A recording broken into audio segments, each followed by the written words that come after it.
கோவையில் முன்னாள் அமைச்சரும் அதிமுக தலைமை நிலைய செயலாளருமான SP வேலுமணி பொதுமக்களுடன் இணைந்து வள்ளி கும்மி நடனமாடி அனைவரையும் மகிழ்ச்சியை ஆழ்த்தினார். கோவை தொண்டாமுத்தூர் குளத்துப்பாளையம் பகுதியில் உள்ள வெள்ளை முனியப்பன் ஆலய திடலில் ஸ்ரீ கந்தவேலன் கிராமிய குழுவினரின் வள்ளி கும்மி அரங்கேற்ற விழா நடைபெற்றது. கலையும் இலக்கியமும் கோவில்களுக்கு சிறந்து விளங்கும் கொங்கு வள நாட்டின் மண்ணோடும் மக்களோடும் இசைந்து மனம் பரப்பும் வகையில் வள்ளி கும்மி கலையானது பாட்டும் நடனமும் முறையாக குருமார்களால் பயிற்றுவிக்கப்பட்டு சிறப்பான முறையில் ஆண்களும் பெண்களும் கற்று தேர்ந்த நிலையில் இன்று அதன் அரங்கேற்ற விழா நிகழ்ச்சி நடைபெற்றது. இவ்விழாவில் முன்னாள் அமைச்சரும் அதிமுக தலைமை நிலைய செயலாளருமான SP வேலுமணி சிறப்பு விருந்தினராக கலந்து கொண்டு அரங்கேற்ற நிகழ்ச்சியை துவக்கி வைத்ததுடன் அவர்களுடன் இணைந்து வள்ளி கும்மி நடனமாடி பார்ப்போரையும் நடன கலைஞர்களையும் மகிழ்வித்தார். மேலும் இதில் ஏராளமானோர் ஒன்றிணைந்து முன்னாள் அமைச்சரும் SP வேலுமணியுடன் இணைந்து நடனமாடியது உற்சாகத்தை ஏற்படுத்தியுள்ளதாக வள்ளி கும்மி நடன கலைஞர்கள் தெரிவித்தனர்.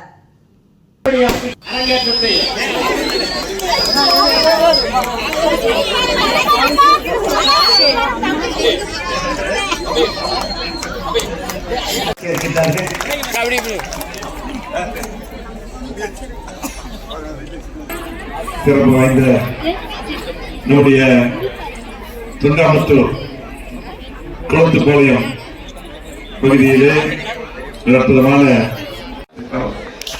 அதே போல இந்த நிகழ்ச்சிக்கு வருகை வந்து அருளாசி வழங்கி சென்றிருக்கக்கூடிய தவத்திரு சாந்தலிங்க கட்சிகள் என்றைக்கும் ஒரு சகோதரன் அது எந்த நிகழ்ச்சி வந்தாலும் நாங்கள் இதே போல உங்களுடைய இருப்பேன் என்று சொல்லி அனைவருக்கும் இன்னைக்கு பார்த்தீங்கன்னா குடியரசு தினம் முக்கியமான தினம். குடியரசு தின வாழ்த்துக்களை கூறி புத்தாண்டு வாழ்த்துக்களை கூறி இந்த நிகழ்ச்சி உடனே ஆரம்பிக்கலாம். நன்றி, வாழ்த்துக்கள். எனக்கு நிறைய நிகழ்ச்சி எப்பவுமே கூட வேண்டாம்.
இவ்வளவு ஆனந்த பெருக்கோடு எங்களெல்லாம் கலந்து அளவிலாது எங்களை புதிய ஒரு உற்சாகத்தை கொடுத்திருக்கின்றீர்கள். தன்னையே அர்ப்பணித்துக் கொண்டு பணியாற்றி வருகின்ற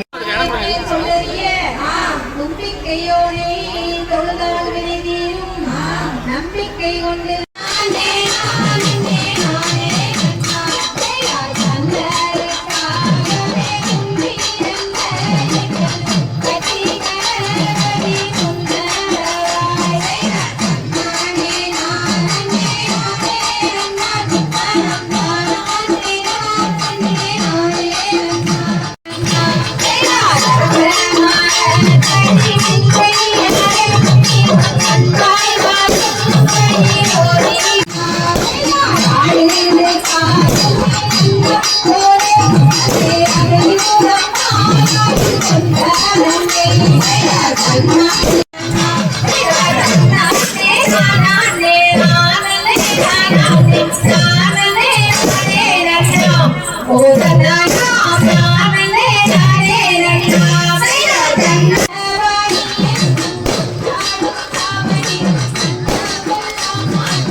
சௌந்தரிய தாயே